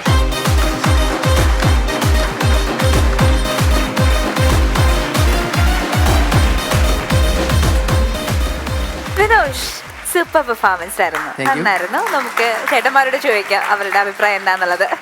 നിങ്ങൾ തുടങ്ങുന്നതിന് മുമ്പ് ഒരുപാട് കലാമേഖലകളെ കുറിച്ച് പറഞ്ഞെങ്കിലും പരിപാടിയിലേക്ക് കടന്നപ്പോൾ കായിക മേഖലയിലോട്ട് കയറിയിട്ട് പിന്നെ ആ മേഖലയിലൂടെയാണ് നിങ്ങൾ പറഞ്ഞു പോയ തമാശകളെല്ലാം പൊക്കോണ്ടിരുന്നത്. അത്ലറ്റിക്സും സ്പോർട്സും ഒക്കെ ആയിട്ട് ബന്ധപ്പെട്ടിട്ടുള്ള തമാശകളാണ്. അതൊരു പിള്ളേരുടെ തലയിലോട്ട് കെട്ടിവെച്ചത് കാരണം അതിനെല്ലാം ഒരു സൗന്ദര്യം ഉണ്ടായിരുന്നു. നമ്മൾ വലിയ ആള് പറഞ്ഞാൽ നെറ്റ് താത്തി കെട്ടിക്കൂടെന്ന് ചോദിക്കുന്നതും 2 ബോൾ മേടിച്ചു കൊടുത്തിടെന്ന് ചോദിക്കുന്നതും ഒക്കെ വളരെ ബാലിശമായ തമാശകളും നമ്പൂരി ഫലിതങ്ങളും ഒക്കെ ആയിപ്പോ. അപ്പൊ നിങ്ങൾ എന്ത് ചെയ്തു? ഈ കേസിന് 2 പിള്ളേരുടെ തലയിൽ ഇതൊക്കെ കെട്ടിവെച്ച് കൊടുത്തു. അപ്പൊ കുട്ടികളായി ചോദിച്ചു എന്ന് പറയുമ്പോ അതിനകത്തൊരു നിർദോഷമായ ചോദ്യമായിട്ടും അതൊന്ന് ചിരിക്കാനും ഒക്കെ നമുക്ക് തോന്നുന്ന അവസ്ഥയിലേക്ക് കയ്യിലുള്ള തമാശകളെ നല്ലൊരു പ്ലോട്ടിലാക്കി പറയാനുള്ള ഒരു പ്രതിഭ നിങ്ങൾ കാണിച്ചു എന്നുള്ളത് വളരെ നല്ലതാണ്. ഗംഭീരമായി, നന്നായിരുന്നു. ഇവ പറഞ്ഞു വന്നപ്പോൾ ഞാൻ കരുതി ഇപ്പോൾ പണ്ടൊരു തമാശ കേട്ടിട്ടില്ലേ, ഒരുത്തിന് സാർ പിന്നെ ഒന്ന് സിനിമയിൽ ചേർക്കാൻ പറ്റുമെന്ന് ചോദിച്ചു കൊണ്ടുവരില്ലേ, എന്താ അല്ല അങ്ങനെ ഒരു അച്ഛൻ വന്നിരിക്കുക. അപ്പോൾ എന്താണെന്ന് ചോദിച്ചപ്പോൾ ഇവനെന്തിനാ സിനിമ ചേർക്കണമെന്ന് ചോദിച്ചപ്പോൾ പറഞ്ഞു ഇവനെ സ്പോർട്സിൽ നോക്കി രക്ഷയില്ല, പഠിക്കാനും അറിയില്ല, ഒന്നിലുമില്ല, എന്നാൽ പിന്നെ സിനിമയിൽ ചേർക്കാമെന്ന് പറഞ്ഞില്ല. അങ്ങോട്ടാണോ അത് പറഞ്ഞു വരുന്നത് എന്ന് എനിക്ക് ആദ്യം തോന്നി. ഓക്കെ, എന്തായാലും എല്ലാം അടിപൊളിയായി. Thank you so much. Dinesh ചേട്ടൻ ഒരു പ്രൊഫഷണൽ ഡബിങ് ആർട്ടിസ്റ്റ് ആണ് എന്നുള്ളത് നമ്മുടെ വേദിയിൽ എത്തിനേഷാണ് ഞാൻ മനസ്സിലാക്കിയത്. പക്ഷെ അതിന് മുൻപ് എനിക്കൊരു കാര്യം തോന്നിയിട്ടുണ്ട്. എന്താണെന്ന് വെച്ചാൽ നമ്മൾ ഒരുമിച്ച് വീഗം എന്നൊരു പടത്തിൽ അഭിനയിച്ചിട്ടുണ്ട്. അപ്പം ഞാൻ എന്റെ പോർഷൻ ഡബ് ചെയ്തിട്ട് പോകാനായിട്ട് ഇറങ്ങി നിൽക്കുമ്പോഴത്തേക്കും ദിനേശ് ചേട്ടൻ വന്ന് കുറച്ച് കഴിഞ്ഞ് എനിക്കൊരു 10 മിനിറ്റ് അവിടെ നിൽക്കേണ്ടി വന്നു. അപ്പൊ അത് കഴിഞ്ഞ് ഞാൻ ഇറങ്ങാൻ സമയത്ത് കാണുന്നത് വെച്ചാൽ ദിനേശ് ചേട്ടൻ വളരെ പെട്ടെന്ന് ചേട്ടന്റെ പോർഷൻ ഓൾമോസ്റ്റ് ഒരു 80% ഡബ് ചെയ്ത് കഴിഞ്ഞു അപ്പോഴേക്കും. അപ്പൊ ഞാൻ അന്ന് വിചാരിച്ചു ചേട്ടനൊരു ഭയങ്കര കിടിലാണല്ലോ, ഇത് ഇങ്ങനെ പെട്ടെന്ന് പെട്ടെന്ന് എടുക്കുവാണ്. അപ്പൊ ഇന്നും എനിക്ക് മനസ്സിലാക്കാണ് ഇത്രയും വർഷത്തെ എക്സ്പീരിയൻസും എല്ലാം കൊണ്ടും അദ്ദേഹം ഒരു 100% ഒരു അഗ്രഗണ്യൻ തന്നെയാണ്. അപ്പൊ ഞാൻ ചോദിക്കാൻ വന്നത്, ചേട്ടന്റെ കലാജീവിതത്തില് തുടങ്ങിയതൊരു ഡബിങ് ആർട്ടിസ്റ്റ് ആയിട്ടാണോ, അല്ലെങ്കിൽ ഡബിങ്ങിലേക്കൊക്കെ എങ്ങനെയാണ് വന്നത്, അതൊക്കെ അറിയാൻ ആഗ്രഹമുണ്ട്. ഇതില് ആദ്യം പറഞ്ഞതിനുള്ള ഉത്തരം ആദ്യം പറയാം. അന്ന് പെട്ടെന്ന് കഴിയാൻ കാരണം എനിക്കധികം ഡയലോഗൊന്നും ഇല്ലായിരുന്നു. അല്ല, അത് ഒരു കാര്യം ശരിയാണ്, എക്സ്പീരിയൻസ് ഉള്ളത് കൊണ്ട് ഡബിങ്ങിലൂടെ ആണ് സിനിമയിലേക്ക് എത്തിയത്. സിനിമയിലേക്ക് എത്താൻ വേണ്ടിയാണ് പുറപ്പെട്ടത്. അപ്പോൾ പക്ഷെ സിനിമയിലേക്ക് എത്തുന്നതിന് മുമ്പ് ആദ്യം എത്തിയത് ഡബിങ്ങിലാണ്. അപ്പൊ പിന്നെ പക്ഷെ അതൊരു മെയിൻ വരുമാന മാർഗമായി മാറി. നാടകം കളിച്ചിട്ടുണ്ട്, എന്താ പറയാ, കോമ്പയർ ഗാനമേളയ്ക്ക് അനൗൺസ്മെന്റ്, ചെറിയ രീതിയിലെ മിമിക്രി, അങ്ങനത്തെ പരിപാടികളെല്ലാം ഇതിനോടുള്ള അതിയായ ആഗ്രഹം കൊണ്ട്. ചെറിയ രീതിയിലെ മിമിക്രി എന്തായിരുന്നു? ചെറിയ രീതിയിലുള്ള മിമിക്രി ഇപ്പൊ മുന്നോടെ പറഞ്ഞില്ല, അതായത് ഫേമസ് ആയിട്ടുള്ള ട്രൂപ്പുകൾ കളിച്ചിട്ടുള്ള അതിന്റെ കാസറ്റ് കണ്ടിട്ട് അതിൽ കോപ്പി എടുത്ത് അവതരിപ്പിക്കുന്ന മിമിക്രി. കാരണം ഈ മൂക്കിലാരായത് മുറിമൂക്കൻ രാജാവ് എന്ന് പറഞ്ഞ പോലെ ബോംബെയിൽ ഇവിടെ നിന്നുള്ള സാധനം അവിടെ എത്തുമ്പോഴത്തേക്ക് അന്നത്തെ കാലത്ത് കുറച്ച് സമയം എടുക്കും. അപ്പൊ ഇത് ആദ്യം കണ്ടിട്ട് അവിടെ പോയിട്ട് ഈ മലയാളി സമാജങ്ങളിലെല്ലാം ഓണത്തിന് ഇത് അവതരിപ്പിച്ചാൽ കൊള്ളാം, ഇത് നല്ല ഐറ്റം ആണല്ലോ എന്നൊക്കെ പറഞ്ഞ് അധികം പേര് കണ്ടിട്ടുണ്ടാവില്ല. മിമിക്രി എന്തായിരുന്നു ചെയ്യുന്നത്? മിമിക്രി ഇതുപോലെ ചെറിയ താരങ്ങളുടെ അന്ന് കൂടുതൽ ഈ പറഞ്ഞ പോലെ ജനാർദ്ദനൻ, പ്രേം നസീർ അങ്ങനെയൊക്കെയുള്ള കുറെ ശബ്ദങ്ങൾ ചെയ്യായിരുന്നു. ഇപ്പൊ ഒരെണ്ണം ചെയ്തിട്ട് ഇനി ഇവിടുന്ന് വണ്ടി മുന്നോട്ട് പോകുള്ളൂ. എടാ എൽദോ, നോക്കി നിൽക്കാതെ കാല് തല്ലി ഒടിക്കടാ. എന്റെ കാലല്ലടാ, അവന്റെ കാല് ഒടിക്കടാ തെണ്ടി എന്ന് പറയുന്ന ശബ്ദവും അങ്ങനെ കുറച്ച് ചെറിയ രീതിയിലുള്ള മിമിക്രികൾ കേട്ടപ്പോ ഒരു കൊതി ഒരെണ്ണം കൂടെ കേട്ടാ കൊള്ളാന്നുണ്ട്. കൽനായക്ക് സമയത്തുള്ള സഞ്ജയത്തിന്റെ ഏകദേശ ശബ്ദം വർഷങ്ങളായി. ഓക്കെ. बल्लू बलनायक नाम है मेरा, शराफत की किताब में हमें खलनायक कहते हैं. ये डेढ़ फुटिया इधर आ, इसको क्या बोलते मालूम है? घोड़ा. ये तेरे सिर पे लगा के ऐसे खींचूंगा ना पूरा खोपड़ी बाहर आ जाएंगे. चल फुट. ശബ്ദം നമ്മുടെ ഈ പരിപാടിയുടെ പ്രൊഡ്യൂസറായിട്ടുള്ള ഹരിയാണ് ഹൗസ്ഫുൾ എന്ന് പറയുന്ന ഒരു പടത്തിൽ ഞങ്ങളിങ്ങനെ പല പരിപാടികളൊക്കെ നടന്ന സമയത്ത് ഈ കാസ്റ്റിംഗ് ഡയറക്ഷൻ എന്ന് പറയുന്ന ഒരു പരിപാടി മലയാളത്തിൽ ഞാൻ നോക്കുമ്പോൾ ഹരിയാണ് ആദ്യമായിട്ട് ഈ കാസ്റ്റിംഗ് ഡയറക്ടറായിട്ട് ആ പടത്തിലേക്ക് പലരെയും കാസ്റ്റ് ചെയ്ത് കൊടുത്തത്. ചെറിയ പടമായിരുന്നു. ലിൻസൺ കണ്ണമാലിയാണ് ഡയറക്ടർ. അത് കഴിഞ്ഞ് ഞാൻ തിര എന്ന് പറയുന്ന തിരയല്ലേ, അതെ, അതിൽ വരുമ്പോഴാണ് മലയാളത്തിൽ നിങ്ങൾ കാസ്റ്റിംഗ് ഡയറക്ടറായിട്ട് നിങ്ങളെ കാണുന്നത്. അപ്പോ ആ പരിപാടിയിൽ എങ്ങനെ വന്നു? അതാണ് എന്റെ അടുത്ത ചോദ്യം. ഇതൊന്നായിട്ട് ഒരു ബന്ധമുള്ള സാധനമല്ലോ ഇത്. ഒരു ബന്ധമുള്ള സാധനമല്ല. അപ്പോൾ ഈ കാലക്രമേണ സംഭവിച്ച മാറ്റത്തിൽ ഞാനൊരു പരസ്യചിത്ര സംവിധായകനായി മാറിയിരുന്നല്ലോ. ഈ കൊട ബാഗ് ഇതിൻ്റെയൊക്കെ പരസ്യങ്ങളായിരുന്നു കൂടുതൽ ചെയ്തുകൊണ്ടിരുന്നത്. അപ്പോൾ വിനീത് ശ്രീനിവാസിന് ഈ കാര്യം അറിയാം, ഞാനിങ്ങനെ ആഡ് ഫിലിം ഡയറക്ടറാണെന്നും അങ്ങനെ മോഡൽസ് വരുന്നുണ്ടെന്നൊക്കെ അറിയാം. അപ്പോൾ ഈ തട്ടത്തിൻ മറയത്ത് ചെയ്യുന്ന സമയത്ത് ഇതേപോലെ എൻ്റെ തന്നെ ഒരു പരസ്യത്തിൽ മോഡലായിട്ട് വന്ന കുട്ടിയാണ് ഇഷ തൽവാർ. അപ്പോൾ അങ്ങനെ ഞാൻ ഇൻട്രൊഡ്യൂസ് ചെയ്ത് കൊടുത്തത്. ഇതറിയാവുന്നതുകൊണ്ട് ആ പടം കഴിഞ്ഞിട്ടാണ് തിര ചെയ്യുന്നത്. അപ്പോൾ വിനീത് തന്നെ ചോദിച്ചു, ചേട്ടനിങ്ങനെ മോഡൽസിനെയൊക്കെ നോക്കുന്നില്ല, അപ്പോൾ എൻ്റെ അടുത്ത പടത്തിന് ഇങ്ങനെ കാസ്റ്റിംഗ് ഞാൻ എൻറ്റയർലി പുതിയ ആളുകളെ വെച്ചിട്ട് ചെയ്യാനുള്ളൊരു പ്ലാനാണ്, രണ്ടുപേരെ ഒഴിച്ച്. അപ്പോൾ അതാരാ രണ്ടുപേരെന്ന് ചോദിച്ചു പറഞ്ഞു, ഒന്ന് ശോഭന മാം, ഒന്ന് ധ്യാൻ ഇൻട്രൊഡ്യൂസ് ചെയ്യുന്ന ഫിലിമാണ്. അപ്പോൾ ബാക്കിയുള്ള എല്ലാ ക്യാരക്ടേഴ്സും ഇതുപോലെ പുതിയ ആളുകളെ വേണം, അപ്പോൾ അതിനുവേണ്ടി എന്നെ ഹെൽപ്പ് ചെയ്യുമോ, തീർച്ചയായിട്ടും കാസ്റ്റിംഗ് ഏറ്റെടുക്കാമോ എന്ന് ചോദിച്ചു. അപ്പോൾ വിനീത് ചോദിച്ചപ്പോൾ ഒബ്വിയസ്ലി അങ്ങനെ ഒരു ചലഞ്ചായിട്ട് ഏറ്റെടുത്തിട്ട് അതിന് വേണ്ടിയിട്ട് കുറേ സ്ഥലങ്ങളിലൂടെ നടന്ന ആളുകളെ കണ്ടുപിടിച്ച്. നിങ്ങൾക്ക് ബോംബെ എന്നൊക്കെ മോഡൽസിനെ കാസ്റ്റ് ചെയ്ത് കൊണ്ടുവരാനായിരുന്നു. ഹരി അന്ന് കാസ്റ്റിംഗ് ഡയറക്ടർ ആയതിനകത്ത് വേറൊരു ഗൂഢ ഉദ്ദേശം കൂടെ ഉണ്ട്. എന്തായിരുന്നു അത്? പരിചയം ഉപയോഗിച്ച് ആർട്ടിസ്റ്റുകളുടെ പൈസ കുറയ്ക്കുക. അതാണ് അവന്റെ ജോലി. പ്രധാനമായിട്ട് വിളിച്ച ശേഷം ആളുടെ പേര് പറയും. കാരണം ആയിരിക്കും അന്ന് കൊല്ല ബന്ധങ്ങളുണ്ട്. അങ്ങനെയായിരുന്നു അത് അന്ന് ചെയ്തുകൊണ്ടിരുന്നത്.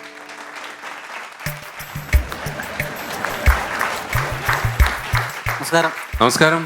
നമസ്കാരം. എന്റെ പിഷു ഒന്നും പറയണ്ട. എന്താണ് മൊത്തത്തിൽ എന്തൊരു പ്രശ്നമുള്ള പോലെ? കണക്കിന് രക്ഷപ്പെട്ടു പോകുന്നു പറഞ്ഞാൽ മതിയല്ല. എവിടെയായിരുന്നു? എന്നാ ഞാൻ ഇവിടുന്ന് പോയില്ലേ, ഒരു ഹോട്ടലിൽ പണിക്കൊന്നും പറഞ്ഞു പോയില്ലേ? നമ്മളൊക്കെ അതിൽ വലിയ ഹാപ്പി ആയിട്ട് ഇരിക്കുമായിരുന്നു. നിങ്ങൾ പണിയെടുത്ത് തിന്നാൻ തീരുമാനിച്ചതിലും കാര്യങ്ങളും ഒക്കെ ആയിട്ട് ഒരുപാട് സന്തോഷം. മാത്രമല്ല ഹോട്ടലിൽ തന്നെ ആയിരുന്നു ജോലി എന്നുള്ളതുകൊണ്ട് പണിയെടുക്കലും തിന്നലും അവിടുന്ന് തന്നെ നടന്നു. അതുകൊണ്ടാണ് വിട്ടത്.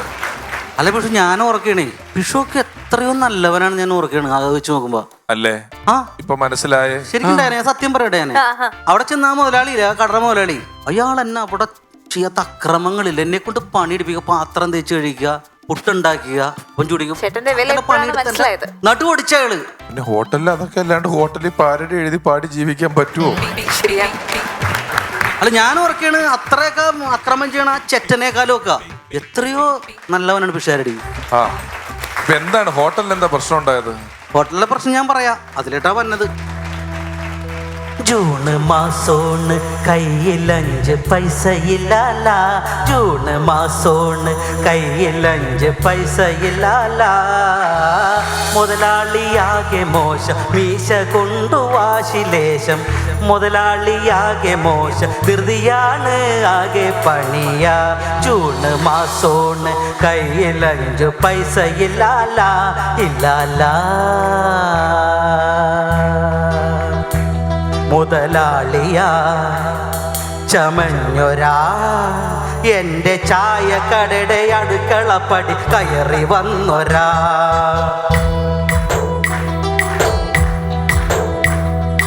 ദോശ ചുട്ടിയില്ലേ നീ ചമ്മന്തി അരച്ചില്ലേ, ആട്ടുകല്ലിലെ ഉഴുന്ന് പരിപ്പ് നീ അരച്ചില്ലേ, ദോശ ചുട്ടിയില്ലേ നീ ചമ്മന്തി അരച്ചില്ലേ, ആട്ടുകല്ലിലെ ഉഴുന്ന് പരിപ്പ് നീ അരച്ചില്ലേ, കേശവ ഒന്നു വന്നിടാ ഈ കഴുകാത്ത പ്ലേറ്റ് നിന്റെ അപ്പം കഴുകോടാ, കേശവ ഒന്നു വന്നിടാ ഈ കഴുകാത്ത പ്ലേറ്റ് നിന്റെ അപ്പം കഴുകോടാ, ദോശ ചുട്ടിയില്ലേ നീ ചമ്മന്തി അരച്ചില്ലേ, ആട്ടുകല്ലിലെ ഉഴുന്ന പരിപ്പ് നീ അരച്ചില്ലേ.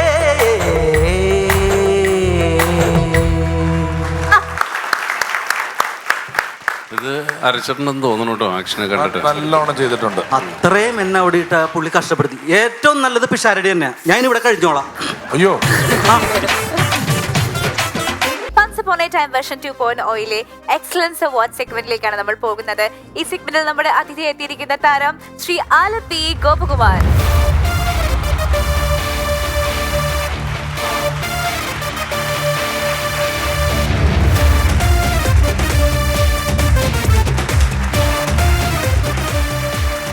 ആലപ്പി ഗോപകുമാർ മിമിക്സ് മീഡിയ എന്ന് പറയുന്ന ട്രൂപ്പിന്റെ ഓണറാണ്. മിമിക്സ് മീഡിയയിലൂടെ തുടങ്ങിയ ഒരുപാട് കലാകാരന്മാർ മിമിക്രിയുടെ ലോകത്ത് വലിയ പ്രശസ്തരായി മാറിയിട്ടുണ്ട് അല്ലേ ചേട്ടാ? അതെ അതെ തീർച്ചയായും. എത്ര വർഷം മുമ്പാണ് ആ ട്രൂപ്പ് തുടങ്ങിയത്? 1986 തുടങ്ങുന്നത്. ആദ്യം ആലപ്പുഴ മിമിക്സ് മീഡിയ എന്ന് പറഞ്ഞ് തുടങ്ങി. പിന്നെ ആലപ്പുഴ മിമിക്സ് മീഡിയ പറഞ്ഞപ്പോൾ ചോറ് സാമ്പാറേ ഉള്ളൂ. നേരെ മാറ്റി കൊച്ചിൻ മിമിക്സ് മീഡിയ ആക്കിയപ്പോഴാണ് ചിക്കനും ചപ്പാത്തിയൊക്കെ വരാൻ തുടങ്ങിയത്. അപ്പൊ കേരളത്തിലെ 4ാമത്തെ സമിതിയാണിത്. ഇല്ല അന്നൊക്കെ കൊച്ചിൻ കൊച്ചിൻ ഹരിശ്രീ കൊച്ചിൻ എന്ന് വെച്ച് കഴിഞ്ഞാൽ പരിപാടി കിട്ടുന്ന ഒരു കാലം ഉണ്ടായിരുന്നു. അന്നാണ് ഇത് ചെയ്യുന്നത് അല്ലേ? അതെ അതെ തീർച്ചയായിട്ടും. മിമിക്സ് മീഡിയയിൽ വന്ന പ്രശസ്തരായ മറ്റാളുകൾ ആരൊക്കെയായിരുന്നു അന്നൊക്കെ വന്ന പരിപാടി ചെയ്തിട്ടുള്ളത്? ആദ്യകാലത്തുണ്ടായിരുന്നത് നെൽസൺ, അത് കഴിഞ്ഞ് അയ്യപ്പ വൈജു, പിന്നെ ഒരു പ്രൊഫഷണൽ ട്രൂപ്പിൽ കളിക്കാൻ ആദ്യമായിട്ട് വന്നത് കാഞ്ഞിരപ്പറ്റം പ്രശാന്ത്, പാഷാണ ഷാജി, അങ്ങനെ ഒരുപാട് ആർട്ടിസ്റ്റുകൾ വന്നിട്ടുണ്ട്. അതുപോലെ തന്നെ നമ്മുടെ ജിസ് ജോയി ഡയറക്ടർ, അതുപോലെ ഹരിശ്രീ മാർട്ടിൻ, എന്നെ ഒരുപാട് അല്ല എനിക്കറിയണം ഈ ജിസ് ജോയ് നമ്മളോട് ഇത് പറഞ്ഞിട്ടില്ല. ജിസ് ജോയ് പല കാര്യങ്ങളൊക്കെ ആയിട്ട് നമ്മുടെ നല്ല സുഹൃത്താണ്. അതെന്താ കഥ? ജിസ് ജോയ് മിക്സ് മീഡിയ കളിക്കാൻ വന്നത് ഒന്ന് കേൾക്കണം. അദ്ദേഹത്തിന്റെ വളരെ അടുത്ത സുഹൃത്താണ്. ഞങ്ങൾ ഒരുമിച്ച് ഒരു സ്ഥാപനമൊക്കെ നടത്തിയിരുന്നതാണ്. ജിസ്റ്റോയി വന്ന് ഇവിടെ സ്റ്റാർ ചെയ്യാൻ വന്നതാണ്. അപ്പൊ ഈ ജിസ്റ്റോയ് എന്ന് പറയുന്നത് ചെയ്തു മിക്സ് മീഡിയ എന്ന് പറയുന്ന തട്ടകത്തിലോട്ട് കയറി കഴിഞ്ഞാൽ പിന്നെ രാശിയാണ്. എല്ലാവരും രക്ഷപ്പെടും. മിക്സ് മീഡിയ തുടങ്ങിയിട്ട് രക്ഷപ്പെടാത്ത ഒരാൾ ഞാൻ മാത്രമേ ഉള്ളൂ. അയ്യോ, ആ ഒരു നിറബോധം വളരെ രസമുള്ളതാണ്. മാത്രമല്ല അന്ന് ഈ ട്രൂപ്പുകളിൽ ആർട്ടിസ്റ്റുകളെല്ലാം കൂടെ ഒരു കോമ്പിനേഷൻ ആവാനുണ്ട്. ഒരു ഷോ നന്നാവണമെങ്കിൽ അതിന് നമ്മൾ 10 ദിവസം റിഹേഴ്സൽ ചെയ്ത് ഒരു വണ്ടിയിൽ തന്നെ എല്ലാവരും കേരളം മുഴുവൻ യാത്ര ചെയ്ത് ഇവര് തമ്മിലൊക്കെ തന്നെ വർത്താനം പറഞ്ഞ് നമുക്കൊരു പുതിയ ഐറ്റത്തിനൊന്നും ഒരുപാട് റിഹേഴ്സൽ ചെയ്യേണ്ടായിരുന്നു. കാരണം അവന്റെ ഒരു സ്പീഡ് എന്താ, ഇവന്റെ ഒരു സ്പീഡ് എന്താ, അങ്ങനെയൊക്കെ നമുക്ക് എല്ലാം പെട്ടെന്ന് അറിയാം. അപ്പോൾ ഒരു സീസൺ കഴിഞ്ഞ് ഒരു ഉത്സവകാലം കഴിഞ്ഞ് അടുത്ത ഉത്സവകാലത്ത് ഈ ട്രൂപ്പിലെ നല്ല ആർട്ടിസ്റ്റുകളെ വേറെ ട്രൂപ്പുകാരെ ഒന്ന് വിളിച്ചോണ്ട് പോകും. കുറച്ച് 100 രൂപ കൂടുതൽ എടുക്കാന്നൊക്കെ പറഞ്ഞ് വിളിച്ചോണ്ട് പോകും. അപ്പൊ ഈ ഗോപൻ ചേട്ടൻ കുറെ പുതിയ ആൾക്കാരെ കണ്ടുപിടിച്ച് റിഹേഴ്സലൊക്കെ കൊടുത്ത് നന്നാക്കി എടുക്കുമ്പോഴത്തേക്ക് വേറെ ട്രൂപ്പുകാർ വന്ന് ഇവരെ അടുത്ത വർഷം വിളിച്ചോണ്ട് പോകും. ഇവര് പോകും. അപ്പൊ ഗോപൻ ചേട്ടൻ ഇതിൽ നിന്ന് രക്ഷപ്പെടാൻ കണ്ടെത്തിയ ഒരു വഴിയും കാര്യം എന്തായിരുന്നു എന്ന് വെച്ച് കഴിഞ്ഞാല്, ഈ കരുനാഗപ്പള്ളി ഒരു പുട്ടുകട എന്ന് പറഞ്ഞ കടയുണ്ട്. അതിന്റെ മുന്നിലും പിന്നിലും ഒക്കെ വെച്ചിട്ടാണ് ഈ ചർച്ചയൊക്കെ നടക്കുന്നത്. അവിടെ വെച്ച് ഈ ട്രൂപ്പിലെ ആർട്ടിസ്റ്റുകൾ ഇങ്ങനെ നിൽക്കുമ്പോൾ പതുക്കെ അതിൽ ഏറ്റവും നന്നായിട്ട് കളിക്കുന്നവൻ ഇങ്ങനെ വിളിച്ചോണ്ട് വന്നിട്ട് ഗോപൻ ചേട്ടൻ പറയും, എടാ നിനക്ക് പാസ്പോർട്ട് ഉണ്ടോ? അവൻ പറയും ഇല്ല, ഒരു പാസ്പോർട്ട് എടുക്കണം. എന്തിനാട്ടാ? കാര്യമുണ്ട് എന്ന് പറഞ്ഞിട്ട് പോകും. അപ്പം ഗൾഫിൽ പോകൽ എല്ലാവരുടെയും സ്വപ്നമാണല്ലോ. ഈ ആർട്ടിസ്റ്റ് അടുത്ത വർഷം ഈ ട്രൂപ്പിന് എന്തോ ഗൾഫ് ഷോ വന്നിട്ടുണ്ടെന്ന് ഓർത്തിട്ട് ഇവൻ പോവില്ല. എല്ലാവരോടും ചെന്ന് പാസ്പോർട്ട് ഉണ്ടോ എന്ന് ചോദിക്കും. എന്നിട്ട് അവനോട് പറയും, ഇത് നീ മറ്റവനോട് പറയണ്ട, നിന്നോട് മാത്രം ഞാനിത് ചോദിച്ചിട്ടുള്ളൂ എന്ന് പറഞ്ഞിട്ട് ഈ 8 പേരും പാസ്പോർട്ട് എടുത്ത് കഷത്ത് വെച്ചിട്ട് മിണ്ടാണ്ട് അടുത്ത വർഷം ഈ ട്രൂപ്പിൽ കളിക്കും.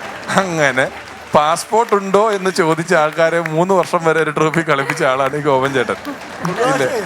ചങ്ങനാശ്ശേരി അബി ഇങ്ങനെ നിൽക്കുക. അബി അടുത്ത വർഷം വേറൊരു ട്രൂപ്പിലോട്ട് ചാടുമെന്ന് എനിക്ക് മനസ്സിലായി. അതിനിടയ്ക്ക് എന്ന് പറഞ്ഞ ഒരു ട്രിപ്പ് വന്നിട്ടുണ്ട്. നമ്മൾ 5 പേരെ പോകുന്നുള്ളൂ, നമുക്ക് പോയേക്കാം, വെയിറ്റ് ആണെന്നൊക്കെ പറഞ്ഞ് റെഡി ആയിരിക്കുമ്പം ഞാൻ പറഞ്ഞു ബിനോയുടെ ആരുടെ നീ പറയരുതെന്ന് പറഞ്ഞു. കുറച്ച് ദിവസം കഴിഞ്ഞപ്പോൾ ഈ അബി ബിനോയെ വിളിച്ച് പറയാം, ഞാൻ കോച്ചനും ട്രിപ്പിന് പോവാണ് കുവൈറ്റിൽ, ഞാനവിടെ ചാടും, എനിക്ക് പൊറോട്ട അടിക്കാൻ അറിയാമല്ലോ, ഞാനവിടെ കയറിയാൽ ഞാൻ ചാടും എന്ന് പറയും. ബിനോയ് എൻ്റെ അടുത്ത് ഇവനെ എങ്ങനെ ഇത് എൻ്റെ അടുത്ത് വന്ന് എപ്പോഴും ചോദിക്കല്ലേ എപ്പോഴാണ് പോകണം. അപ്പോൾ ഞാൻ ഇത് ഇങ്ങനെ അപ്പോഴാണ് ബിനോയ് വന്ന് ഇത് പറയുന്നത്, ഇവൻ ചാടുമെന്ന്. ഞാൻ അവനെ വിളിച്ച്, എബി ഇങ്ങനെ വന്നേ, നീ നമ്മുടെ പരിപാടിക്ക് പോകുമ്പോൾ നീ പൊറോട്ട അടിക്കാൻ വേണ്ടി അവിടെ ചാടുമെന്ന് പറഞ്ഞു. എൻ്റെ അടുത്ത് ബിനോയ് പറഞ്ഞു, ഞാൻ സംഭവം പറഞ്ഞു, ഞാൻ പ്രോഗ്രാം ക്യാൻസൽ ചെയ്ത്, നീ ചാടിയിട്ട് വേണം എനിക്ക് പണിയാകാൻ. അങ്ങനെ ഞാനത് രക്ഷപ്പെട്ട്. കുവൈറ്റും ഇല്ല, പരിപാടിയില്ല, ഞാൻ പോലും പോയിട്ടില്ല. ഓഡിയോ കാസറ്റുകളിൽ കുറെ പാരഡികൾ ഗോപൻ ചേട്ടൻ എഴുതിയിട്ടുണ്ട് അല്ലേ? അതെ. അതുപോലെ തന്നെ വീരരാപ്പൻ ചേട്ടൻ അവസാനം പറഞ്ഞ കഥ എൻ്റെ ആയിരുന്നു, സ്രാവിനെ സ്നേഹിച്ച വട്ടാൻ, മത്സ്യങ്ങളുടെ കഥ. അതിനകത്ത് ഒരു ജലത്തിനടിയിലുള്ള കാര്യങ്ങൾ മാത്രമല്ല എഴുതാൻ പറ്റത്തുള്ളൂ. അതിനകത്ത് ഈ മത്സ്യങ്ങളിടയിലുള്ള ജാതി വ്യവസ്ഥ വളർത്തിക്കൊണ്ടുവന്ന ഒരാളാണ് ഞാൻ. അപ്പം വരാല് കരിമീനൊക്കെ മേൽജാതികളും അതുപോലെ വട്ടാൻ എന്ന് പറയുന്ന മീനുണ്ട് ഈ കര വന്ന് കിടക്കുന്ന. അപ്പൊ ആ സമയത്ത് അതിനകത്ത് ഒരു പാട്ട് പാടാം. ഒരു വരാല് ഒരു പരലിനെ കാണുമ്പോൾ അതിനെ വളയ്ക്കാൻ ശ്രമിക്കുകയാണ്. അപ്പം ഇങ്ങനെ പരൽ നീന്തി വരുമ്പം പരലിനോട് ചോദിക്കുകയാണ്, ഓ പരലേ പാടത്തോട്ടിൽ നീന്തിവാ, അതല്ലെങ്കിൽ നീ കാവാലം കലുങ്ങിന്റെ അടിയിൽ വാ പരലേ, കൈനടി ഭാഗത്തേക്ക് പോകല്ലേ നീ. അതിനേട്ടാ അവിടെ ആഫ്രിക്കൻ മുഷി ഇറങ്ങിയിട്ടുണ്ട്, നിന്നെ പിടിച്ച് തിന്നുവന്ന്. അതുപോലെ തന്നെ അനിൽ പനച്ചൂരാന്റെ വലയിൽ വീണ കിളികൾ, അതിന്റെ ഒരു പാരഡി എഴുതി അനിൽ പനച്ചൂരാൻ തന്നെ ഞാൻ ആദ്യം പാടി കേൾപ്പിച്ചു. അതായത് അഹങ്കാരികളായ 2 കൂരികളുടെ കഥയാണ്. ഒരു കർഷകൻ വയലിലുള്ള പണിയെല്ലാം കഴിഞ്ഞ് വൈകുന്നേരം കുളിക്കാൻ പോകുമ്പോൾ വലയം കൊണ്ടുപോകും. വലയം കൊണ്ടുപോയി വീശുമ്പോൾ 2 കൂരികൾ അതിനകത്ത് വീഴും. അപ്പോൾ അവർ നോക്കുമ്പോൾ ഭയങ്കര തുള വല. ആ തുളയെ കൂടെ വന്നിട്ട് ചോദിക്കുക, മനുഷ്യ എന്നാ വലയാ, ഈ വലയം കൊണ്ട് കടലിൽ ചെല്ലു, കൊമ്പസ്രാവിനെ കിട്ടും എന്ന് പറഞ്ഞ് എപ്പോൾ ഈ കൃഷിക്കാരൻ വീശാൻ വന്നാലും വല ഈ മഞ്ഞക്കൂരുകൾ അതിനകത്തോട് മനഃപൂർവ്വം ചാടും. ഒരു ദിവസം ഓണഫണ്ടൊക്കെ കിട്ടുമ്പോഴത്തേക്ക് കൃഷിക്കാരൻ ഈ വല കെട്ടും. പക്ഷെ അഹങ്കാരികളായ കൂലികൾ അറിഞ്ഞില്ല. അവർ വീണ്ടും ഈ വലയിലോട്ട് ചാടുമ്പോൾ വേമ്പനാട്ട് കായലിൽ നിന്ന് വേറൊരു കൂരിയുടെ ഫോൺ ഈ വല കിടക്കുമ്പോൾ കുരിക്ക് വരിക, അളിയെ നീ ഇവിടെ അളിയെ, തുളകളുള്ള വലയിലാണു ഞാൻ, തുളയിലൂടെ ഇപ്പം മുങ്ങും ഞാൻ, ഒരു മണകോണാഞ്ചൻ വീശുകാരനാ, അല്ലെ തുളകളുള്ള വലയാൽ വീശുമോ, വയലിലുള്ള പണി കഴിഞ്ഞവൻ ഡെയിലി വലയുമായി കടവിലെത്തിടും, വല വിരിച്ചു ആഞ്ഞു വീശിടും ചെറുപരൽ മീൻ പോലും വലയിൽ കാണില്ല. പിന്നെ ഗോവൻ ചേട്ടൻ ലജ്ജാവതിയൊക്കെ ഒരു പാരഡി കാസറ്റ് ഇറക്കിയിട്ടില്ല എന്ന്. ലീലാവതിയെ സ്വല്പം കള്ളു കുടിച്ചെടിയേ, എൻ്റെ ലീലാവതിയെ ഇന്ന് സ്വല്പം കഴിച്ചെടിയേ.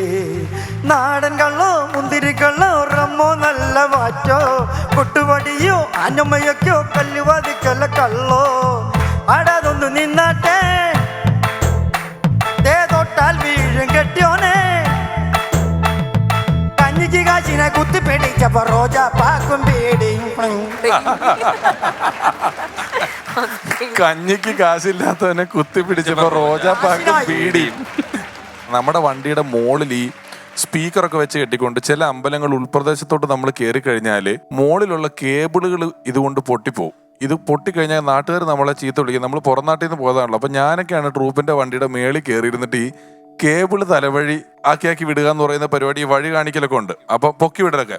അപ്പൊ ഒരാള് ഞങ്ങൾക്ക് വഴി കാണിക്കാൻ വേണ്ടി വന്നേക്കുവാ ഫ്രണ്ടിൽ. ഇയാൾ ട്രൂപ്പിന്റെ വണ്ടിയുടെ ഫ്രണ്ടിൽ ഓടുക. നാട്ടുകാരൊക്കെ പുള്ളിനെ കാണുമല്ലോ. അതിനുവേണ്ടി പുള്ളിയാണ് ലൈറ്റിൽ നിന്നുകൊണ്ട് ഇങ്ങനെ വഴി കാണിച്ച് ലെഫ്റ്റ് ഇങ്ങനെ കൈകൊണ്ടുള്ള പരിപാടിയുള്ളൂ. ഒച്ച കേൾക്കത്തില്ല. ഇച്ചിരി ദൂരെ നിൽക്കുന്നത്. അങ്ങനെ വന്നിട്ട് ഒരു പാലത്തെ കയറ്റി വണ്ടി. എന്ന് വെച്ചാൽ പാലത്തിന്റെ കയറ്റം കയറി കഴിഞ്ഞപ്പോൾ ഈ പാലത്തിന് ഈ വീതിയേ ഉള്ളൂ. വണ്ടിക്ക് അതിനേക്കാളും വീതിയുണ്ട്. കൊണ്ട് ഇവൻ ഓടി ആ പാലത്തിന്റെ അപ്പുറത്തെ സൈഡിൽ ചെന്ന് നിന്നിട്ടേ ഇങ്ങനൊരു ആക്ഷൻ, വണ്ടി ചെറുതാക്കാനുള്ള ആക്ഷൻ കാണിക്കുന്നത്. അതെങ്ങനെ പറ്റുമെന്ന് എനിക്ക് ഇതുവരെ അറിയത്തില്ല. ഞങ്ങള് ഫ്രണ്ട് സീറ്റിൽ ഇങ്ങനെ കൈകൊണ്ട് വണ്ടി ഇങ്ങനെ ചെറുതാക്കിയിട്ട് ഇങ്ങനെ കയറി പോകുന്നുള്ള രീതിയിൽ കാണിക്കുന്നത് കണ്ടിട്ടുണ്ട്. ഗോവൻ ചേട്ടന്റെ ഏതെങ്കിലും ഇല്ല, ഇനി ഏതെങ്കിലും പാട്ടുണ്ടോ ഗോവൻ ചേട്ടൻ? ഒരു ഈശ്വര പ്രാർത്ഥന പോലെ ഒരു പാട്ട് എഴുതിയിട്ടുണ്ട്. അത് ഈശ്വര പ്രാർത്ഥന ആക്കിയല്ലെങ്കിലും ചുമ്മാ ഇതാണ്.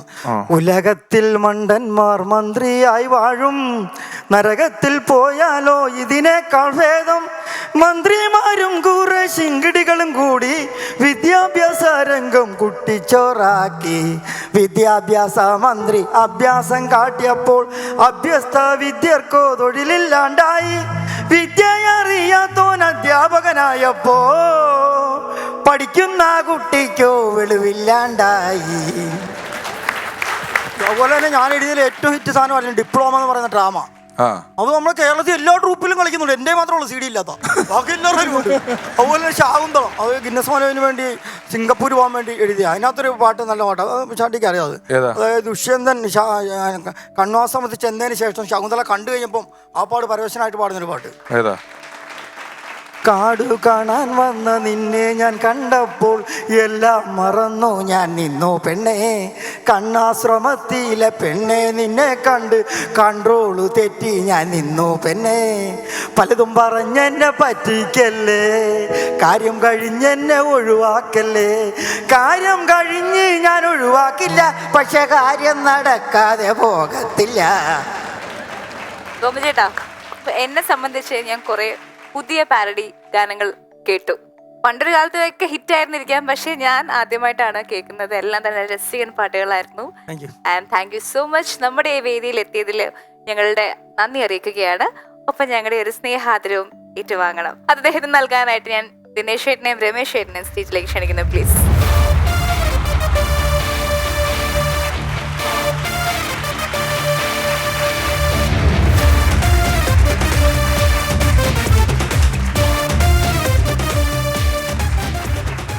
ശ്രീ ആലപ്പി ഗോപകുമാർ അഥവാ ഞങ്ങളുടെയൊക്കെ ഗോപൻ ചേട്ടൻ, അദ്ദേഹം പറഞ്ഞു 86-ലാണ് ട്രൂപ്പ് തുടങ്ങിയതെന്ന്. ഞാനൊക്കെ LP സ്കൂളിൽ പഠിക്കുമെന്ന് വേണേൽ വിചാരിക്കണം. അന്ന് ട്രൂപ്പ് തുടങ്ങുന്നു. ഇന്നും വളരെ സജീവമായി ഒരുപാട് കലാകാരന്മാർക്കൊപ്പം മിമിക്രിയിൽ, ഹാസ്യവേദികളിലൊക്കെ നിലകൊള്ളുന്നു. അദ്ദേഹം അതിനിടെ പറഞ്ഞു, എൻ്റെ ട്രൂപ്പിൽ വന്ന് ഒരുപാട് പേര് രക്ഷപ്പെട്ടു, ഞാൻ മാത്രമേ രക്ഷപ്പെടാത്തുള്ളൂ എന്ന്. അത് ചുമ്മാ പറയുന്നതാണ്. ആ നല്ല രക്ഷപ്പെട്ട ആള് തന്നെയാണ് ഈ നിൽക്കുന്നത്. രക്ഷപ്പെടലിനൊന്നും ഒരു കുഴപ്പമില്ല, ഒരു വിനയം കൊണ്ട് പറയുന്നതാണ്. കാരണം 86-ലൊരു ട്രൂപ്പ് തുടങ്ങി. ഇപ്പോഴും മീഡിയ ഇല്ല ചേട്ടാ, ഇപ്പോഴും ആ ട്രൂപ്പ് നടക്കുന്നുണ്ട്. മിമിക്സ് മീഡിയയ്ക്ക് പ്രോഗ്രാമുകളും ഒക്കെ ഇഷ്ടംപോലുള്ള ഒരു ട്രൂപ്പിന്റെ ഉടമയാണ് ഈ നിൽക്കുന്നത്. മിമിക്രിയിൽ ഏറ്റവും കുറവ് അംഗസംഖ്യ ഉള്ളത് എഴുത്തുകാർക്കാണ്. പെർഫോം ചെയ്യാൻ ഇഷ്ടംപോലെ ആൾക്കാരുണ്ട്. അതിനേക്കാൾ കൂടുതൽ വേറൊരാളുണ്ടാക്കിയ ഐറ്റം കട്ടുകൊണ്ട് പോകാൻ ആൾക്കാരുണ്ട്. പക്ഷെ സ്വന്തമായിട്ട് ഇരുന്ന് ആലോചിച്ച് എഴുതി ഒരു നർമ്മം കൊണ്ട് അവതരിപ്പിക്കാവുന്ന രീതിയിൽ ഉണ്ടാക്കുന്നവരുടെ എണ്ണം താരതമ്യേനല്ല വലിയ കുറവാണ്. അത്തരത്തിലുള്ളൊരു മികച്ച ഹാസ്യ രചയിതാവ് കൂടിയാണ് ശ്രീ ആലപ്പി ഗോപകുമാർ. അദ്ദേഹം നമ്മുടെ ഈ പരിപാടിയിൽ എത്തിയതിന് അദ്ദേഹത്തോട് നന്ദി അറിയിക്കുന്നു. ഞങ്ങളുടെ ഭാഗത്തു നിന്നും ഒരു ചെറിയ ആദരവ്.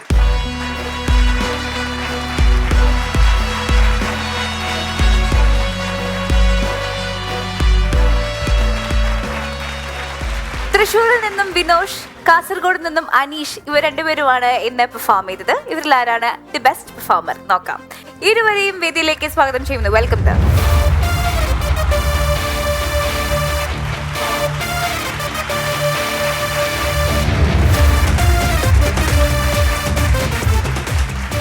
അനീഷും വിനോഷും അടുത്ത കാലത്തെ എപ്പിസോഡുകളിൽ ഏറ്റവും ശക്തമായ മത്സരം നടന്ന ഒരു എപ്പിസോഡായിരുന്നു ഇത്. രണ്ടുപേരും ഏതാണ്ട് കാണാനും ഒരുപോലെ, പ്രായവും ഒരുപോലെ, രണ്ട് മേഖലകളിൽ നിന്നുള്ള തമാശകളാണ് രണ്ടുപേരും. ഷൂ ഉള്ള രണ്ടുപേരും വിത്ത് രമേശും ദിനേശും കൂടെ ആയി കഴിഞ്ഞപ്പോൾ എന്തോരം ഷൂ ആയി ഇവിടെ നിരന്നേക്കുന്നത്. വിനോഷ് അദ്ദേഹത്തിന്റെ പരിചയമുള്ള ഒരു മേഖലയിൽ നൃത്തവേദിയിൽ പറ്റിയ ഒരു അബദ്ധം വളരെ ഗംഭീരമായി അഭിനയിച്ചും അവതരിപ്പിച്ചും പറഞ്ഞു. പിന്നീട് അങ്ങോട്ട് വന്ന പല തമാശകളും നമ്മൾ കേട്ടിട്ടുള്ള ചില തമാശകളൊക്കെയാണ്. അനീഷ് പറഞ്ഞ തമാശകളുടെ ഒരു മേഖലയും അതിൻ്റെ ഒരു പശ്ചാത്തലവുമെല്ലാം താരതമ്യേന പുതിയ വിഷയങ്ങളിലൂടെയാണ് അദ്ദേഹം തമാശകൾ അവതരിപ്പിച്ചു പോയത്. രണ്ടുപേരുടെയും അവതരണം ഒരേപോലെ മികച്ചതായിരുന്നു എന്ന് ഈ അവസരത്തിൽ പറയാൻ ആഗ്രഹിക്കുകയാണ്. എങ്കിലും നമ്മുടെ ഇന്നത്തെ എപ്പിസോഡിലെ രണ്ട് ഒന്നാമന്മാരിൽ കുറച്ചുകൂടി മികച്ചു നിന്ന, മികച്ച പ്രകടനം കാഴ്ചവെച്ചത് അനീഷ് കാസർഗോഡാണ്. അനീഷ്,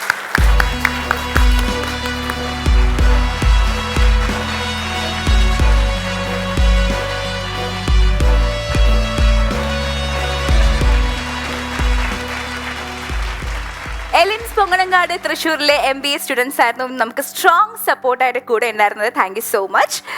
ഒരുപാട് സന്തോഷം. താങ്ക്സ്. അപ്പോൾ എന്തായാലും നമ്മുടെ ഇന്നത്തെ എപ്പിസോഡ് ഇവിടെ പൂർണ്ണമാവുകയാണ്. മറ്റൊരു മനോഹരമായ, മറ്റൊരു രസകരമായ എപ്പിസോഡിലൂടെ വീണ്ടും കാണാം. Until then, bye bye.